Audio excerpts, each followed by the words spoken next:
এবং আমাদের আজকের পূজা মণ্ডপটি শুভ উদ্বোধন হবে। শতদল আলমঘাটা শতদল ক্লাব এবছরের 56তম বর্ষে পদার্পণ করল। এবছর শতদলের নিবেদন গুজরাটের ভুজে স্বামীনারায়ণ মন্দিরের আদলে সুবিশাল মণ্ডপটি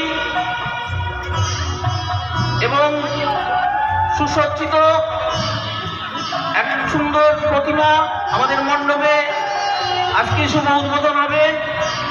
আর অল্প কিছুক্ষণের মধ্যেই এই প্রতিমা এবং মণ্ডপ উদ্বোধন করতে আসছেন শুধু ত্রিপুরার থেকে, ত্রিপুরার প্রাক্তন মুখ্যমন্ত্রী সম্মানীয় বিপ্লব কুমার দেব মহাশয়। আর অল্প কিছুক্ষণের মধ্যেই আমাদের মঞ্চে হাজির হচ্ছেন।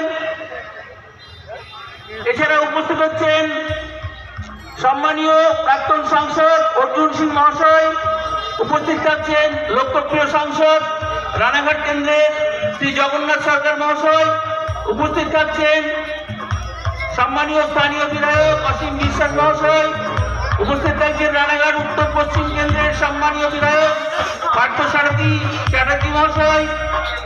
এছাড়া উপস্থিত থাকছেন চাকদা বিধানসভার সম্মানীয় বিধায়ক শ্রী বঙ্কিম ঘোষ মহাশয়। এছাড়াও